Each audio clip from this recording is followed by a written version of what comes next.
Hello, everybody. Welcome to Learn English with Josh. Today, we will learn about daily use English sentences. రోజు వాడే చిన్న చిన్న వాక్యాలు. If you are new to this channel, please like and subscribe. Let's start. నాతో ఈ విధంగా మాట్లాడొద్దు. నాతో ఈ విధంగా మాట్లాడవద్దు. ఇంగ్లీష్లో don't talk to me like this. Don't talk to me like this.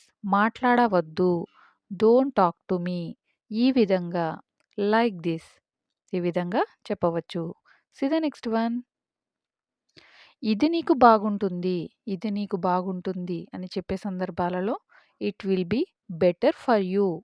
It will be better for you అంటే బాగుంటుంది. It will be better. ఇది నీకు for you. See the next one. అంతా సిద్ధంగా ఉంది. అంతా సిద్ధంగా ఉంది. Everything is ready. ఎవ్రీథింగ్ అంటే అంతా. సిద్ధంగా ఉంది. Everything is ready. నటించవద్దు. నటించవద్దు అనే సందర్భాలలో డోంట్ ప్రిటెండ్. Don't pretend. నాకు కొంచెం ఆలస్యం అయింది. నాకు కొంచెం ఆలస్యం అయ్యింది. I am a bit late. I am a bit late. See the next one. నాకు ఆమె పేరు గుర్తులేదు. నాకు ఆమె పేరు గుర్తులేదు. I don't remember her name. I don't remember her name. ఆమె పేరు అంటే హెర్ నేమ్. గుర్తులేదు. I don't remember. See the next one. ఇతరుల్ని నిందించడం ఆపు. ఇతరుల్ని నిందించడం ఆపు. Stop blaming others. Stop blaming others అంటే ఇతరుల్ని. అదర్స్ నిందించడం ఆపు. స్టాప్ బ్లేమింగ్ నిందించడాన్ని బ్లేమింగ్ అని అంటాం. See the next one. దయచేసి లోపలికి రండి. దయచేసి లోపలికి రండి అనే సందర్భాలలో please get in. Please get in or please come in ఈ విధంగా కూడా చెప్పవచ్చు. Please get in or please come in. కళ్ళు మూసుకో. కళ్ళు మూసుకో ఇంగ్లీష్లో close your eyes. Close your eyes. చేతులు పైకెత్తు. చేతులు పైకెత్తు ఇంగ్లీష్లో hands up. Hands up. See the next one. బయట వర్షం పడుతున్నది. బయట వర్షం పడుతున్నది ఇంగ్లీష్లో it's raining out side. It's raining out side. ఏం జరిగిందో చెప్పగలవా. ఏం జరిగిందో చెప్పగలవా అనే సందర్భాలలో can you tell me what happened. Can you tell me what happened. ఏం జరిగిందో వాట్ హ్యాపెండ్ చెప్పగలవా. Can you tell me. ఈ విధంగా సెంటెన్స్ని ఫ్రేమ్ చేయవచ్చు. So the next one. పుస్తకం తెచ్చుకుని చదువు. పుస్తకం తెచ్చుకుని చదువు ఇంగ్లీష్లో get your book and study. Get your book అంటే పుస్తకం తెచ్చుకుని అండ్ స్టడీ అంటే చదువు. C the next one. Car నెమ్మదిగా నడుపు. కార్ నెమ్మదిగా నడుపు. Drive the car slowly. C the next one. కొంతమేరకు. కొంతమేరకు సమ్వాట్. సమ్వాట్ అని అంటాం. See the next one.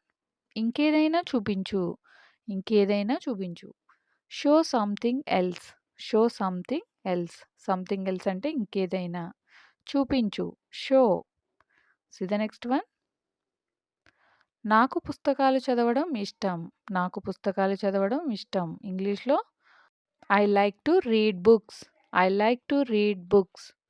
నాకు పుస్తకాలు చదవడం ఇష్టం. C the next one.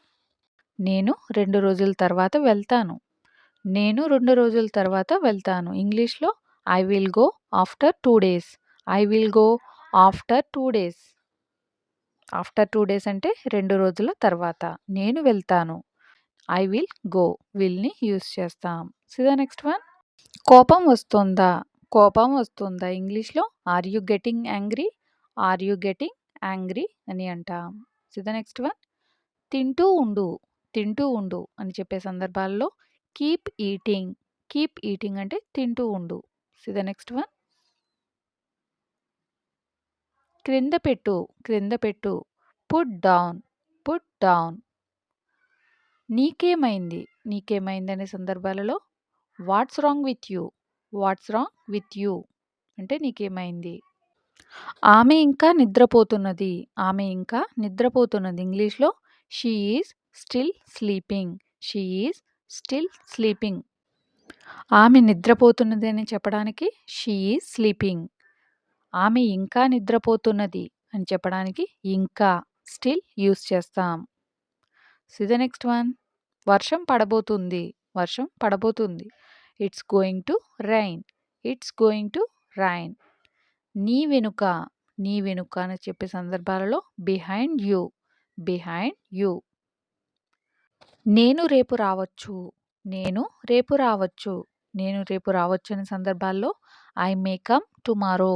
I may come tomorrow. నేను రేపు రాకపోవచ్చు. నేను రేపు రాకపోవచ్చు అని చెప్పే సందర్భాలలో I may not come tomorrow. May not. Not అనేది యాడ్ అవుతుంది నెగెటివ్‌లో. I may not come tomorrow. Tomorrow అంటే రేపు. ఐ మే నాట్ కమ్ రాకపోవచ్చు. See the next one. నాకు గట్టిగా సమాధానం చెప్పు. నాకు గట్టిగా సమాధానం చెప్పు అనే సందర్భాలలో answer me loudly. Answer me loudly. గట్టిగా. గట్టిగా అని చెప్పడానికి లౌడ్‌లీ ఇంగ్లీష్‌లో యూజ్ చేస్తాం. See the next one. అందరూ బయటకు వెళ్ళిపోయారు. అందరూ బయటకు వెళ్ళిపోయారు. ఇంగ్లీష్‌లో ఈ విధంగా చెప్పాలి. All have gone out. All have gone out అంటే బయటికి వెళ్ళిపోయారు. వారు రేపు వస్తారో రారో నాకు తెలియదు. వారు రేపు వస్తారో రారో నాకు తెలియదు అనే సందర్భాలలో I don't know whether they will come tomorrow or not. I don't know whether they will come tomorrow or not అంటే వస్తారో రారో. Whether they will come tomorrow or not. రేపు వస్తారో రారో అని చెప్పడానికి whether they will come tomorrow or not. నాకు తెలియదు. I don't no. So the next one. అతడు క్రికెట్ ఆడుతాడో లేదో నేను చెప్పలేను. అతడు క్రికెట్ ఆడుతాడో లేదో నేను చెప్పలేను. ఇంగ్లీష్‌లో I can't say whether he will play cricket or not.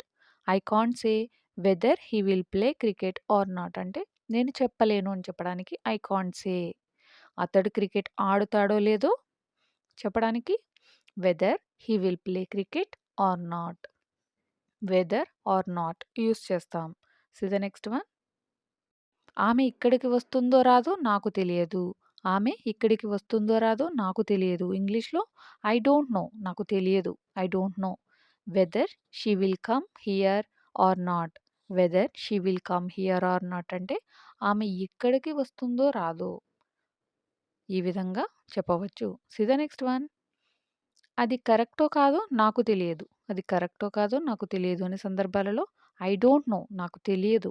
Whether it is correct or not. Whether it is correct or not. వీలైతే మనం మళ్ళీ కలుద్దాం. వీలైతే మళ్ళీ మనం కలుద్దాం. If possible we will meet again. If possible అంటే వీలైతే. మనం మళ్ళీ కలుద్దాం. We will meet again. మళ్ళీ అంటే again. See the next one. వీలైతే నాకు కాల్ చెయ్యి.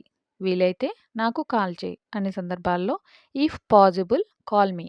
వీలైతే నాకు కాల్ చెయ్యి. ఇఫ్ పాజిబుల్ వీలైతే నాకు కాల్ చెయ్యి. Call me. వీలైతే నన్ను క్షమించు. వీలైతే నన్ను క్షమించు అనే సందర్భాలలో if possible forgive me. If possible forgive me అంటే క్షమించు. See the next one. వీలైతే నేను అక్కడికి వెళ్తాను. వీలైతే నేను అక్కడికి వెళ్తాను. ఇంగ్లీష్‌లో if possible I will go there. If possible I will go there. I hope these sentences are very helpful for you to learn English.